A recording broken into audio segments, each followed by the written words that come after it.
अरे बरवाडा थाना का मैटर आप बोल रहे हैं, हम जान रहे हैं, वो पूरा षड्यंत्र रचा जाएगा। क्या मारा तुमको?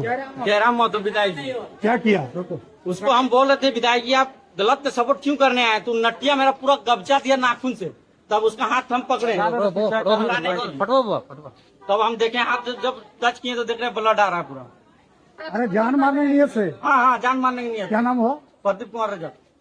अरे बरवाडा थाना का मैटर आप बोल रहे हैं, हम जान रहे हैं, वो पूरा षड्यंत्र रचा जाएगा। झारखंड में बागी विधायक जयराम महतो हैं। विधायक बनने के बाद भी हम पर कई एफआईआर किए गए और तथ्यहीन, जिसमें कोई तथ्य नहीं। बरवाडा की बात कर रहे हैं विद्वेषता, मैं आपको बता दूं कोई मामला नहीं है उसमें।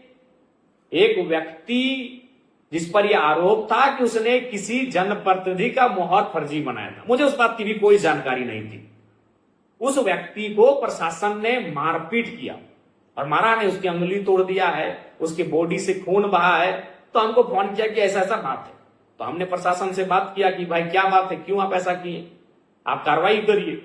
उसके बाद फिर फोन आया कि आपके फोन करने के बाद मारा गया। फिर हम बोले भाई तब तो गलत है। फिर हम थाना गए और हम बस एक ही सवाल पूछे, क्या मेरे फोन करने के बाद आप फिर उसको पीटे हैं? और कोई मामला नहीं था। तो उसी में खुद वहां थाना के लोग दूसरे पक्ष को बुला दिए जिन्होंने एफआईआर किया था, तो उनसे भी हमें कोई आपत्ति नहीं। भाई आपने एफआईआर किया है, उस एफआईआर के आलोक में अगर यह व्यक्ति दोषी है तो उस पर कार्रवाई करिए। और मैंने भी कहा कि अगर ये सर्टिफिकेट पे अगर मोहर फर्जी बनाया है तो निश्चित कार्रवाई करिए। लेकिन और तमाम वहां भी आप जाके देखिए, वीडियो फुटेज स्पष्ट है। वहां 3-4 न्यूट्रल पत्रकार थे, उनसे भी पूछ लीजिए। मैंने एक ही लाइन कहा था कि मेरे फोन करने के बाद आपने मारपीट किया है क्या, और यह बोलकर कि पैरवी करवाते हैं, यह बोलकर बस मैंने इतना ही कहा। इसलिए विधायक हम जानते हैं अभी प्रशासन हो शासन हो सब लोगों की नजर में खटकते हैं, चूंकि हम एक बागी विधायक हैं। हम वो विधायक हैं जो प्रशासन ने 20-25 हजार रुपया ले लिया तो उसको हम घुमा दिए कि अरे जमीर को जिंदा करिए महाराज। हम वो विधायक हैं कि लिया हुआ पैसा घुमा दिए कि कम से कम इसका वाला घुमा दीजिए, अब कहीं का था छोड़ दीजिए। इसलिए मैं जानता हूं साजिशों के लिए सब इंतजार कर रहे हैं। आश्चर्यजनक है, यही हमारा बेरमो के विधायक पर भी किसी ने एफआईआर किया था, थाना में एफआईआर लिया ही नहीं गया। धनबाद सांसद पर किसी ने एफआईआर किया था, उस एफआईआर को लिया ही नहीं गया। आप खाली हंसी मजाक में जाके बोल दीजिए कि हमको जयराम महतो के नाम पर एफआईआर करना है। सब थाना प्रभारी इंटरेस्टेड है कि लाइए लाइए जल्दी लाइए, क्या है एफआईआर में क्या लिखना है। तो ये तो साजिशें हैं, क्योंकि भाई एक जनप्रतिनिधि की एक गरिमा होती है कि आप एक राह चलता व्यक्ति एक तथ्यहीन आरोप लगा दे, एक तथ्यहीन बिना किसी आधार के, और आप उस पर एफआईआर को ले लेंगे, ये शोभा नहीं देता है। और ऐसा ही होता है। आप अभी जाइए किसी भी व्यक्ति के खिलाफ जाकर एफआईआर करिए, अगर वो जनप्रतिनिधि हो तो एफआईआर को नहीं लिया जाएगा। लेकिन आप बोलिए कि नहीं वो जनप्रतिनिधि जयराम महतो है, ये तुरंत ले लेंगे। क्यों न, सब तो हम लोग खटकते हैं, बागी विधायक है। वो भले अलग अलग पार्टी के हैं, लेकिन उनका मनसा एक ही है कि भाई मिल के रहना है। सत्ता में तुम रहो तो हमको भी सपोर्ट करना, जब हम सत्ता में आएंगे तो हम तुमको सपोर्ट करेंगे। लेकिन जयराम महतो कौन है? वो बागी विधायक है। इसलिए विधायक आपकी चिंता जायज है। साजिश क्यों नहीं होगी भाई, क्यों साजिश नहीं होगी? विधायक की एक परंपरा थी, विधायक से लोग मिलने आते थे तो भगवान जैसा व्यवहार करते थे। लेकिन जयराम महतो से आते हैं तो क्या कहते हैं? मेरा छोटा भाई है, मेरा बेटा समान है, मेरे घर का लड़का है। तो भाई इन सब चीजों पर तो लोगों को अखरेगा ही। लोग, अरे वीआईपी लोगों का क्रीच नहीं उतरता है महाराज।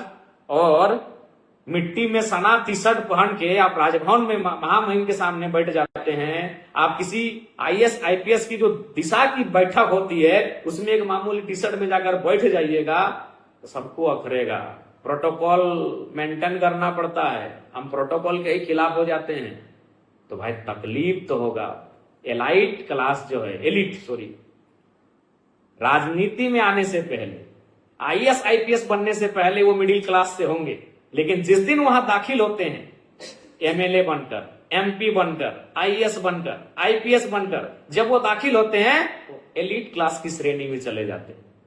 हाँ होंगे, बिल्कुल वो संघर्ष करते होंगे, वो संघर्ष करते होंगे। लेकिन जैसे ही वह उस श्रेणी में दाखिल होते हैं, वो एलिट क्लास की श्रेणी में चले जाते हैं, लेकिन जरा मतवाद शामिल होने के बाद भी एक ट्राउजर और टी शर्ट में दुनिया घूमता है। लोग बोलते हैं कि दिखावा हो सकता है, 365 दिन आप भी करिए। अगर दिखावा है 365 दिन आप भी करिए, बैठ जाइए किसी आईएएस की लोबी के साथ उसी प्रकार से। अरे मेरे जो दोस्त है ना, हमारा घर से मानटाण मोड़ का दूरी 500 मीटर है। हमारे जो अगल बगल के दोस्त हैं, हमारे जो मित्र हैं, अगर वो मार्केट जाते हैं तो वह परफ्यूम लगा के जाते हैं भैया, क्रिस्ट बना के जाते हैं कि मोड़ जा रहे हैं।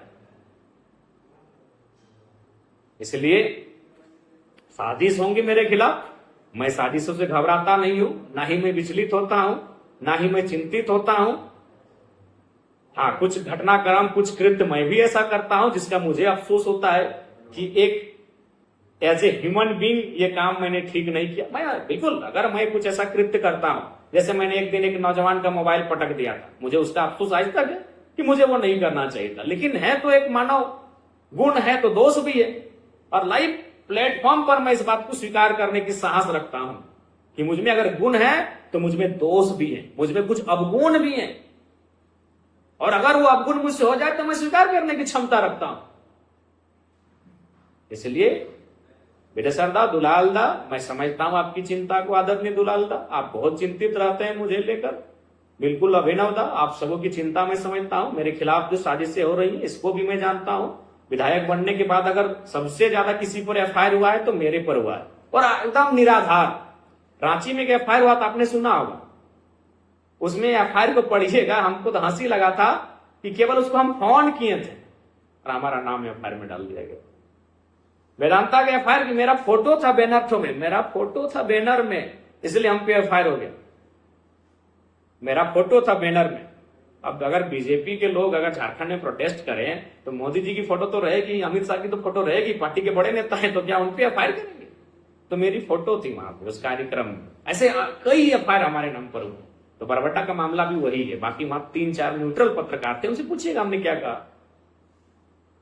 और बिल्कुल वो तो हम आप जानते हैं, हम नहाने जाते हैं तो लोग लाइव किधर से चलाते हैं हमको नहीं पता चलता है। हम खाते हैं तो लोग किधर से लाइव चलाते हैं हमको नहीं पता है। तो वहां तो सारा चीज लाइव है, रिकॉर्डेड है, और वही लोग रिकॉर्ड किए हैं। थाना परिसर में मेरा एक एक एक्टिविटी को बरबट्टा थाना में कैमरे में कैद किया गया। तो कैमरे को निकालिए और देखिए मैंने कहा किसके लिए कुछ ऐसे शब्दों का प्रयोग किया हो जो कि उचित ना हो, या फिर मेरा शारीरिक भाषा कुछ ऐसी रही हो जो कि उचित ना हो। हाँ, शारीरिक रूप से भी मैंने अगर किसी के लिए कुछ अपना मेरा शारीरिक भाषा भी अगर ऐसा रहा हो, मेरे बोलने का तरीका ऐसा रहा हो, तो देखिए सारा चीज लाइव है भैया, रिकॉर्डेड है। फिर अब चिंता मत करिए, वो सब साजिशें होती जा रहेंगी।